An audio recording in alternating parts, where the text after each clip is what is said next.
Halo semuanya, hari ini kita akan membahas sedikit materi mengenai pendapatan nasional. Kemarin kalian sudah Ibu tugaskan untuk membuat peta konsep mengenai pendapatan nasional dan membuat rangkuman juga mengenai pendapatan nasional. Hari ini Ibu akan menjelaskan sedikit ya yang kemungkinan ada yang ditanyakan dari beberapa materi pendapatan nasional. Nah, untuk pendapatan nasional ini pengertiannya kalian bisa baca dan pahami sendiri ya. Intinya, kalau untuk pendapatan nasional ini pasti pendapatan yang didapatkan oleh suatu negara karena nasional, menyeluruh. Nah, kemudian metode pendekatan perhitungan pendapatan nasional itu ada 3. Yang pertama pendekatan produksi, yang kedua pendekatan pendapatan, dan yang ketiga pendekatan pengeluaran. Untuk selanjutnya kita jelaskan dulu pendekatan produksi. Pendekatan produksi ini dilakukan dengan menjumlahkan produksi nilai tambah seluruh sektor yang ada di dalam perekonomian. Seluruh sektor itu terbagi menjadi 3. Ada sektor primer yang terdiri dari pertanian, peternakan, kehutanan, perikanan, pertambangan, dan penggalian. Lalu ada sektor sekunder, yaitu industri pengolahan, listrik, air, dan gas, bangunan. Dan sektor tersier, perdagangan, hotel, dan restoran, pengangkutan, dan telekomunikasi, jasa, dan lain-lain. Lalu, pendekatan produksi ini, rumusnya bisa kalian perhatikan ya, PDB atau produk domestik bruto atau Y yaitu pendapatan nasional sama dengan Q1 dikali P1 ditambah Q2 dikali P2 ditambah sekian sampai selanjutnya. Di situ ada keterangannya ya, yaitu pendapatan nasional atau PDB, Q1-nya jumlah barang ke 1, P1-nya harga barang ke 1. Nah, yang perlu diperhatikan dalam metode ini adalah jangan sampai kita melakukan perhitungan yang berulang atau multiple counting. Nah, contoh soal lihat. Carilah jumlah pendapatan nasionalnya. Jenis barangnya itu ada kapas, kedua ada benang, ada kain, ada baju. Harganya ada 6.000, untuk benang 8.000, kain 13.000, baju 25.000. Lalu ada nilai tambahnya. Nilai tambahnya ada 6.000. Untuk benang ada 2.000, untuk kain nilai tambahnya 5.000, untuk baju nilai tambahnya 12.000. Lalu jumlah barangnya untuk kapas ada 30.000, untuk benang ada 25.000, untuk jumlah barang kain ada 15.000, untuk jumlah baju ada 10.000. Lalu pendapatannya nih, lihat perhatikan. 180 juta dari mana? Ya betul, dari nilai tambah 6.000 dikali jumlah barangnya 30.000. Ingat, rumus pendekatan itu Q1 dikali P1. Jadi, jumlah jenis barang dikali harga jenis barang. Nah, benang. Untuk benang itu jumlah barangnya 25.000. Nilai tambahnya berapa? 2.000. Dikalikan berapa? Jadi 50 juta. Untuk baju, jumlah barangnya 10.000. Nilai tambahnya 12.000 dikalikan menjadi berapa? 120 juta. Nah, jadi kita totalkan hasil dari pendapatan benang, kapas, kain, dan baju totalnya ada 425 juta. Jadi perkiraan pendapatan nasionalnya adalah 425 juta. Nah, kalau misalkan kalian menemukan contoh soal lagi nih. Ini masuknya ke pendekatan produksi ya. Kalau yang ini contoh soalnya terdapat nilai output dan nilai input. Coba perhatikan, sektor produksinya ada pertanian, perkebunan, peternakan, dan perikanan. Lalu ada juga pertambangan, perindustrian, pengangkutan, transportasi, perdagangan, dan perbankan. Nah, untuk pertanian, perkebunan, peternakan, dan perikanan nilai outputnya dalam triliun ya, 1.454,7. Lalu nilai inputnya 576,4. T itu triliun ya. Nah, nilai tambahnya dari mana? Kalian selisihkan saja atau kurangi saja nilai output dikurangi nilai input. Nah, itu hasilnya nilai tambah. Itu bagi yang kalian menemukan soalnya belum terdapat nilai tambahnya. Jadi kalian kurangi dulu tuh nilai output dikurangi nilai input. Kemudian pertambangan 1267,5 T dikurangi 623,8 T, hasilnya pasti 643,7. Nah, lalu setelah dijumlahkan setiap sektor, mulai dari pertambangan, perindustrian, kalian akan mendapatkan nilai sebesar 4.214,8 triliun. Nah, itu hasil dari PDB-nya ya. Jadi, nanti kalian akan menemukan dua contoh soal yang berbeda. Untuk cara pengerjaannya, kalian bisa lihat dari contoh pendekatan produksi 1 atau pendekatan produksi 2. Itu sama aja. Lalu selanjutnya metode perhitungan pendapatan nasional, ada pendekatan pendapatan. Nah, ini dilakukan dengan cara menjumlahkan pendapatan yang diterima oleh pemilik faktor produksi dalam 1 tahun. Pendapatan dari faktor-faktor produksi adalah sebagai berikut. Yang pertama dari balas jasa dari tenaga kerja berupa upah dan gaji. Yang kedua, tanah dan harta tetap lainnya memperoleh sewa. Yang ketiga, modal memperoleh bunga. Yang keempat, kewirausahaan atau pengusaha atau memperoleh laba keuntungan. Nah, secara matematis pendekatan pendapatan dapat dirumuskan sebagai berikut. Jadi ini kalian tinggal menjumlahkan saja ya. R, GNP sama dengan R ditambah W ditambah I ditambah P. R itu apa? Rent, sewa. W itu wage atau upah gaji. I itu interest atau bunga modal. Dan P itu profit laba. Jadi kalau menghitung pendekatan pendapatan nasional secara pendekatan pendapatan, kalian hanya menjumlahkan menambahkan dari faktor sewa, upah, modal, dan profit. Nah, ini contoh pendekatan pendapatan. Ada 2 contoh ya. Ingat rumusnya. W ditambah I ditambah R ditambah P. W itu apa? Gaji atau upah. I itu bunga. R itu sewa dan P itu keuntungan. Contoh soal, carilah besarnya pendapatan nasional dengan pendekatan pendapatan. Di sini sudah diketahui ya, sewanya berapa, labanya berapa, bunganya berapa, upahnya berapa. Kalian tinggal menjumlahkan saja. Untuk contoh pendekatan pendapatan yang kedua juga sama. Kalian hanya menjumlahkan sewa tanahnya berapa, upahnya berapa, bunga modal berapa, laba usaha berapa. Ini contohnya diketahui data-data sebagai berikut dalam miliar. Sewa tanah 30.000, upahnya 250.000, bunga modalnya 50.000, laba usahanya 40.000. Hitunglah pendapatan nasional dengan pendekatan penerimaan atau pendekatan pendapatan. Kalian tinggal tambahkan saja. 30.000 ditambah 250.000 ditambah 50.000 ditambah 40.000, totalnya 370.000. Nah, itu menghitung pendekatan pendapatan. Secara menghitung metode pendapatan nasional secara pendekatan pendapatan maksudnya. Lalu yang ketiga ada pendekatan pengeluaran. Perhitungan dengan pendekatan ini dilakukan dengan menghitung pengeluaran yang dilakukan oleh 4 pelaku kegiatan ekonomi negara, yaitu rumah tangga atau consumption, pengeluaran pemerintah government expenditure, pengeluaran investasi atau investment, dan selisih antara nilai ekspor dikurangi impor atau X dikurangi M. Rumusnya yaitu C ditambah I ditambah G ditambah X dikurangi M.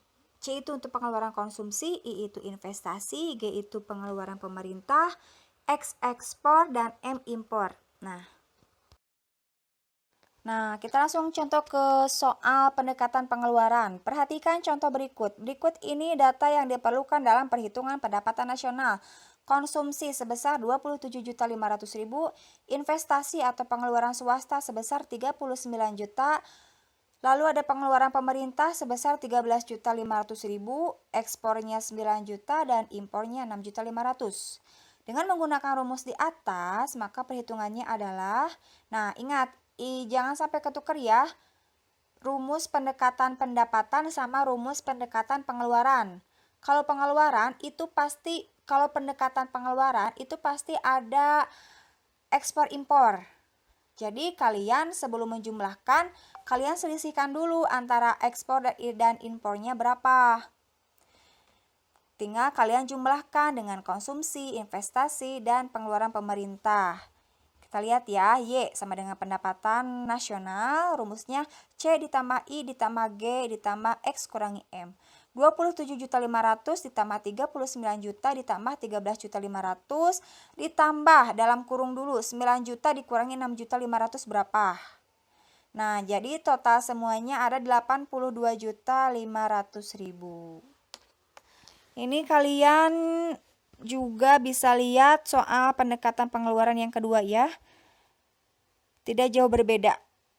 Pokoknya untuk pendekatan pengeluaran itu ekspor dan impornya kita selisihkan terlebih dahulu sebelum dijumlahkan dengan sektor yang lain.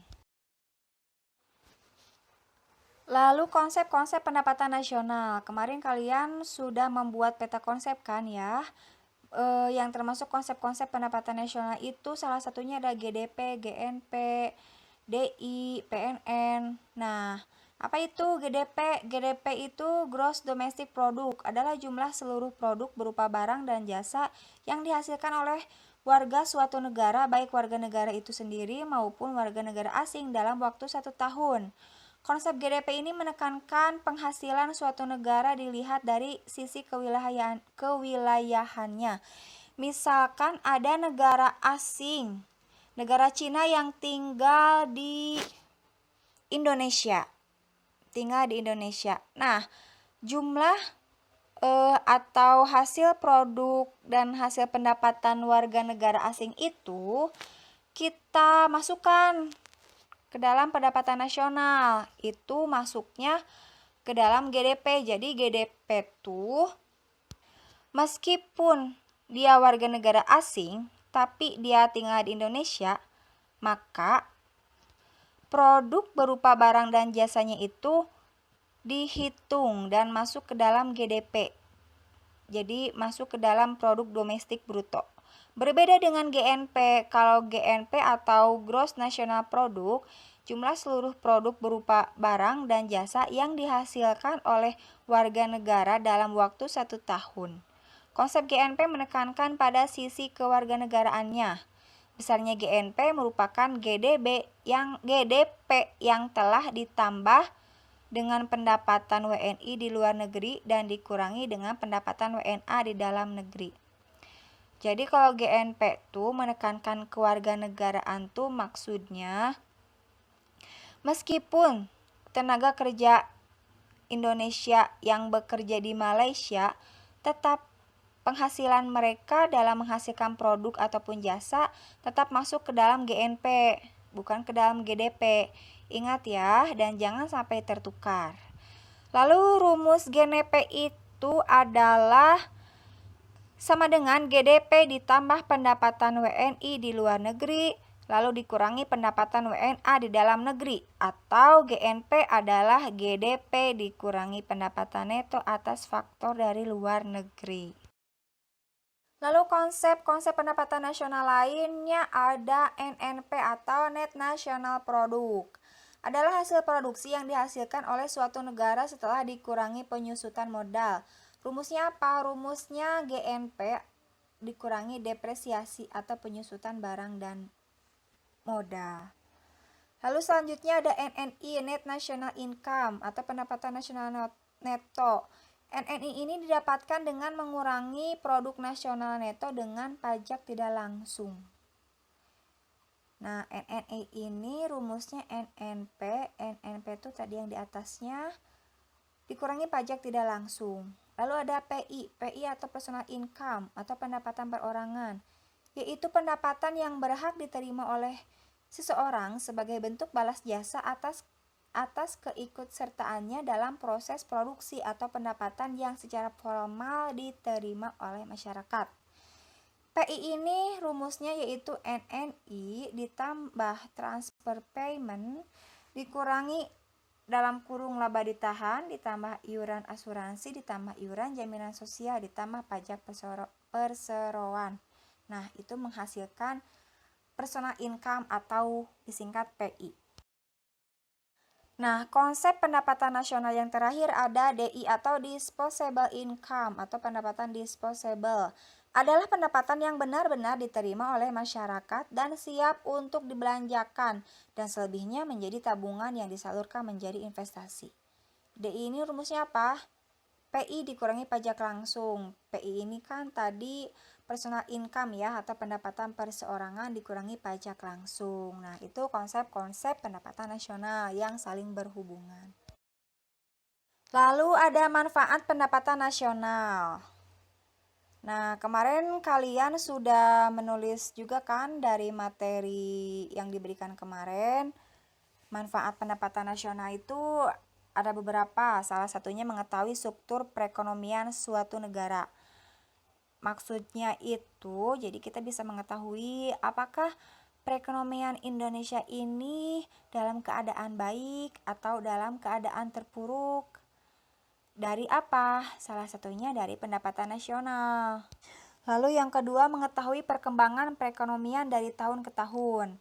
Sudah pasti ya, dari pendapatan nasional terakumulasi, kita bisa melihat apakah dari tahun ke tahunnya itu Indonesia mengalami perkembangan perekonomian yang baik atau malah turun setiap tahunnya. Itu kita bisa lihat dari salah satunya dari pendapatan nasional. Lalu yang ketiga, mengetahui tingkat kemakmuran masyarakat. Lalu yang keempat ada membandingkan perekonomian antar negara. Dan yang terakhir menjadi pedoman bagi pemerintah untuk mengambil kebijakan yang berkaitan dengan perkembangan ekonomi nasional. Tujuan perhitungan pendapatan nasional. Tujuan mempelajari perhitungan pendapatan nasional ini sebagai berikut. Untuk melihat kemajuan masyarakat dan negara di bidang perekonomian serta melihat pemerataan pembangunan guna mencapai keadilan dan kemakmuran. Untuk memperoleh taksiran akurat tentang nilai barang dan jasa yang dihasilkan suatu masyarakat dalam 1 tahun. Lalu untuk mengkaji dan mengendalikan faktor-faktor yang mempengaruhi tingkat perekonomian suatu negara dan untuk membantu membuat rencana dan melaksanakan program pembangunan berjangka guna mencapai tujuan pembangunan nasional.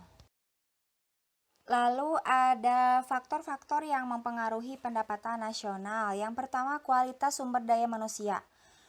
Kenapa kualitas sumber daya manusia menjadi faktor yang mempengaruhi pendapatan nasional? Nah, karena SDM atau tenaga kerja yang unggul dan memiliki komponen yang sesuai dengan bidang pekerjaannya dapat menerima upah yang lebih tinggi dibandingkan tenaga kerja yang memiliki kemampuan rendah sehingga dapat memberikan kontribusi yang lebih tinggi terhadap pendapatan nasional. Kualitas tenaga kerja yang tinggi itu dapat diperoleh melalui apa? Melalui pendidikan formal maupun pelatihan. Nah, semakin tinggi pendidikan seseorang memungkinkan untuk memperoleh jabatan pekerjaan yang lebih tinggi pula dan menghasilkan gaji yang lebih besar. Atau semakin terlatih seseorang tenaga kerja, maka akan memperoleh upah yang lebih tinggi pula, yang secara keseluruhan memang akan menambah pendapatan nasional dan secara individual pun akan meningkatkan kesejahteraan hidupnya. Lalu keadaan sumber daya alam. Keadaan alam suatu negara akan mempengaruhi pendapatan nasional negara tersebut. Keadaan alam itu meliputi keadaan geografis, sumber daya alam yang tersedia, dan iklim suatu negara. Semakin banyak sumber daya alam suatu negara dan digunakan untuk berproduksi, maka akan semakin menghasilkan keuntungan yang melimpah pula. Begitupun dengan iklim dan keadaan geografis yang stabil. Jadi kayak jarang terjadi bencana, memberikan peluang lebih besar untuk menarik investor dan menanamkan modalnya di negara tersebut. Lalu faktor lain yaitu ada ketersediaan modal. Modal ini memiliki andil yang sangat besar untuk meningkatkan pendapatan nasional. Suatu negara yang memiliki modal besar untuk mengolah sumber daya dan melakukan produksi dapat dipastikan mendapatkan pendapatan nasional yang tinggi pula. Sementara negara yang kekurangan modal sehingga tidak dapat melakukan kegiatan produksi, pendapatan nasionalnya akan lebih rendah. Nah, pada kenyataannya, tidak semua negara memiliki modal dan sumber daya yang melimpah. Negara-negara maju mungkin memiliki modal yang cukup untuk melakukan produksi, tetapi mereka tidak memiliki sumber daya yang dapat diolah. Sedangkan negara-negara berkembang memiliki sumber daya yang dapat diolah, yang melimpah, tetapi tidak memiliki modal yang cukup untuk mengolahnya. Oleh karena itu, kerjasama antara negara maju dan negara berkembang sangat mungkin untuk dilakukan. Selain uang, sumber daya yang dapat diolah atau modal pun dapat berupa kreativitas masyarakat dalam memproduksi barang. Kreativitas ini memang sedikit sulit dilakukan, tetapi untuk bisa unggul, jiwa kreatif ini harus terus diasah sehingga dapat memberikan nilai tambah bagi orang-orang hasil produksi sehingga dapat meningkatkan pendapatan nasional negara tersebut. Lalu ada stabilisasi dan kebijakan yang mantap. Maksudnya kebijakan pemerintah itu harus adil, jelas dan tegas karena apabila tidak akan menghambat jalannya roda perekonomian, kebijakan yang baik harus didukung oleh aparatur negara yang berkualitas juga agar pelaksanaannya dapat dilakukan oleh semua pihak dengan penuh tanggung jawab. Nah, selanjutnya ada pendapatan per kapita. Pendapatan per kapita itu apa ya? Pendapatan per kapita adalah pendapatan rata-rata penduduk di suatu negara pada satu periode tertentu. Pendapatan per kapita merupakan salah satu ukuran kemakmuran suatu negara. Nah, pendapatan ini kan tadi sebutkan ya, salah satu ukuran kemakmuran suatu negara.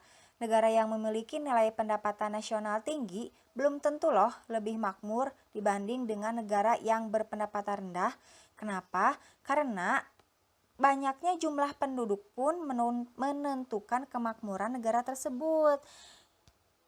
Jadi meskipun ada suatu negara memiliki pendapatan nasionalnya tinggi, itu belum menentukan bahwa negara tersebut menjadi negara yang maju. Kenapa? Karena kita juga harus melihat banyaknya penduduk di suatu negara tersebut. Nah, lalu apa sih hubungan pendapatan nasional, penduduk, dan pendapatan per kapita? Jika pendapatan nasional sebuah negara tinggi, tetapi jumlah penduduk juga besar, pendapatan per kapitanya akan rendah. Sebaliknya, walaupun pendapatan nasional rendah, tetapi jumlah penduduknya kecil, pendapatan per kapitanya mungkin tinggi. Jadi tinggi rendahnya pendapatan per kapita dipengaruhi oleh jumlah pendapatan nasional dan jumlah penduduk. Nah, dari pernyataan tadi dapat ditarik kesimpulan ya, bahwa besarnya jumlah pendapatan nasional, jumlah penduduk, dan pendapatan per kapita adalah 3 aspek yang saling berhubungan. Lalu cara menghitung pendapatan per kapita itu bagaimana? Kalian perhatikan ya. Pendapatan per kapita dihitung dengan cara pendapatan nasional dibagi jumlah penduduk atau pendapatan per kapita atau PDB, pendapatan nasional bruto dibagi jumlah penduduk atau pendapatan domestik bruto atau PDB dibagi jumlah penduduk. Ini ada contohnya, kalian bisa lihat. Negara A memiliki pendapatan nasional sebesar, ini dalam triliun ya, 4.674,8 dan jumlah penduduk sebesar 1.436.654 jiwa. Hitunglah pendapatan per kapita dari negara A. Kita jawab saja ya. Tadi kan sudah diketahui tuh jumlah penduduknya atau produk domestik brutonya itu sebesar 4.674,8 triliun. Kita bagi aja dengan jumlah penduduknya, yaitu 1.436.654. Lalu hasilnya 3.253.949,8. Selanjutnya distribusi pendapatan nasional. Distribusi pendapatan nasional ini mencerminkan merata atau timpangnya pembagian hasil pembangunan suatu negara di kalangan penduduknya. Untuk mengetahui atau menilai tingkat pemerataan distribusi pendapatan suatu negara dapat diketahui dari grafik yang dinamakan kurva Lorenz, indeks atau rasio Gini, dan kriteria Bank Dunia. Yang pertama, kurva Lorenz. Kurva Lorenz adalah kurva yang menggambarkan distribusi kumulatif pendapatan nasional di kalangan lapisan-lapisan penduduk. Kurva ini terletak di dalam sebuah bujur sangkar yang sisi tegaknya melambangkan persentase kumulatif pendapatan nasional dan sisi datarnya mewakili persentase populasi penduduk. Kita lihat grafiknya ya. Nah, ini bentuk rupa kurva Lorenz. Jadi ada bujur sangkar, garis yang melintang ke atas itu persentase pendapatan dan yang horizontalnya persentase populasi. Di tengah-tengahnya ada kurva Lorenz dan garis pemerataan. Ada dua tuh, kita lihat perbedaannya. Yang A itu distribusi pendapatannya relatif merata. Kenapa? Karena semakin dekatnya garis kurva Lorenz menuju garis pemerataan, artinya distribusi pendapatannya semakin merata. Tapi coba kita lihat grafik yang kurva yang B. Distribusi pendapatannya relatif tidak merata karena kurva Lorenz-nya menjauhi garis pemerataan. Seperti itu. Nah, selanjutnya untuk melihat distribusi pemerataan pendapatan bisa juga kita menghitungnya dengan rumus rasio indeks Gini atau koefisien Gini. Koefisien Gini adalah ukuran ketimpangan atau ketidakmerataan pendapatan suatu negara. Angka koefisien Gini berkisar antara 0 sampai 1. Semakin kecil koefisien Gini, semakin merata distribusi pendapatannya. Tapi kalau semakin besar koefisien Gini atau mendekati 1, semakin tidak merata pendapatannya. Nah, rumusnya kalian bisa perhatikan ya pada gambar berikut. Lalu yang terakhir ada kriteria Bank Dunia.